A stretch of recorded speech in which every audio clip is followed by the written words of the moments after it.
But I was wondering, um, the other question was when you did your version of Wild Thing, was it a response to Tone Loc's version of Wild Thing, or was it completely just no A link? response to whose? Tone Loc, Wild Thing. No, we came out around the same time. I had never heard of Tone Loc, Because it was but on the West because Coast. he, yeah, but because he was a male, and obviously he had A&R label, everybody that was pushing his stuff. His song got played on the radio. Mine didn't. Like it got played on the radio, but it didn't get the same push. And we were Hmm. out around the same time. So it was his was Wild Thing and mine was Wild Thing. And so it was like, But yeah, who there came was a up little this? bit Who of came up with the competition. name? So did you wrote the lyrics, but did they come up with the Yeah, name? We wanted a track no, called. me. That was me. That was Okay, me. That was okay, all me. That was all okay, me. Like okay. I said, Jerry gave me the beats. He gave me multiple beats. And I would write all the time. So when he's giving you the beats for you to record, did you see it as a job? So they're paying you for your studio time, or was it No, just like a hobby? Like, oh, okay, I'll do this if I had, in fact I would have paid you to it let was a me. grind.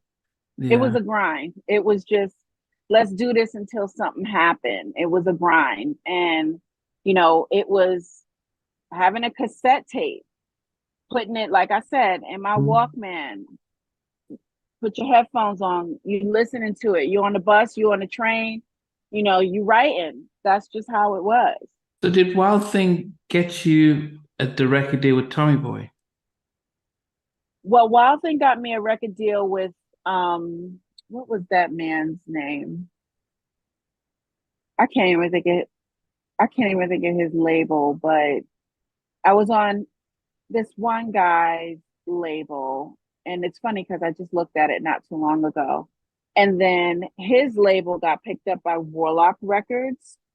Um, And from what I understand, and this I just found out this year, 2023, is that Tommy Boy bought out Warlock Records.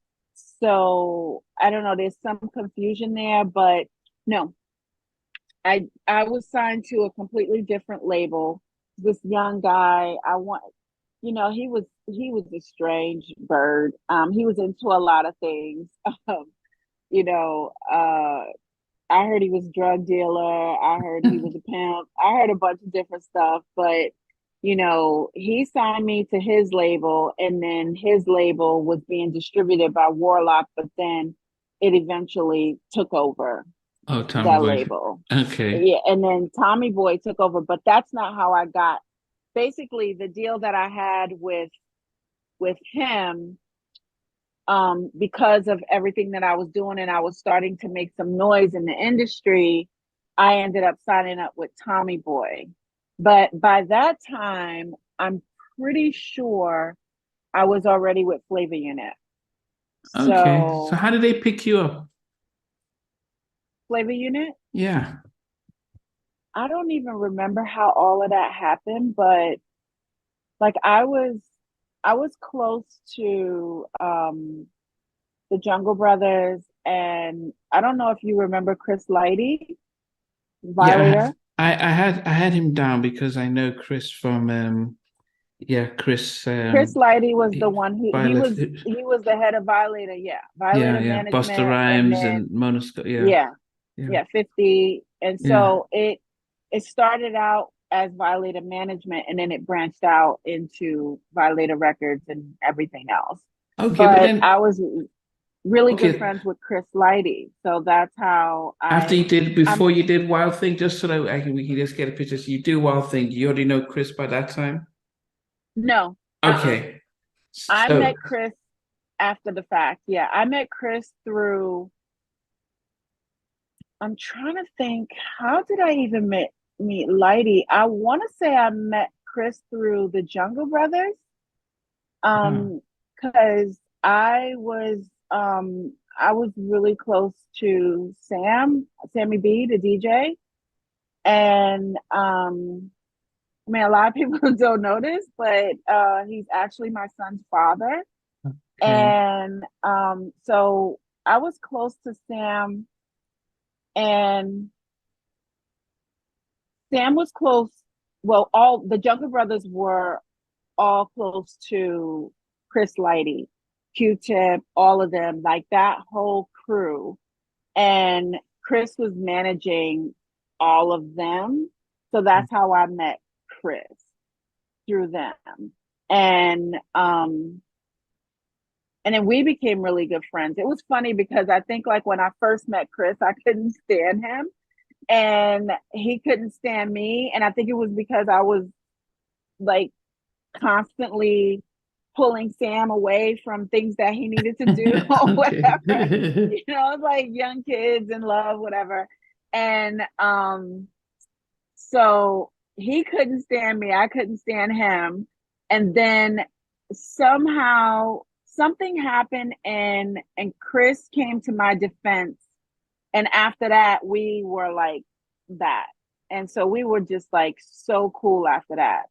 And even when Sam and I fell out and he was no longer in my life, Chris and I remained friends up until he took his life. Yeah. Whose idea was it to get you to Flavor Unit if Chris was already managing and it was probably, I'm trying to think if it was probably Chris.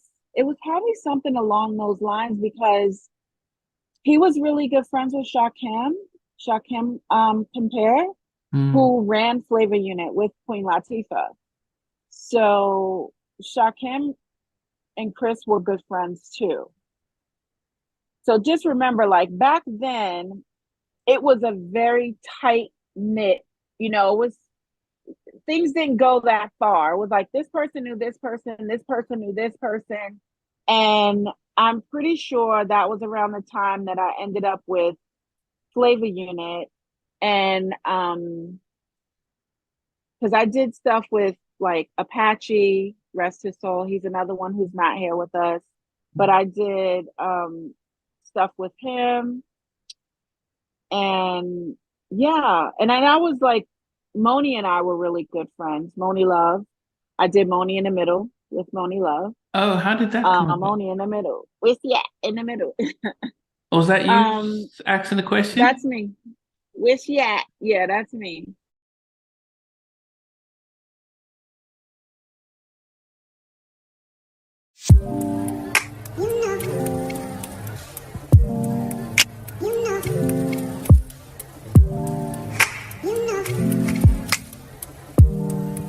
You know.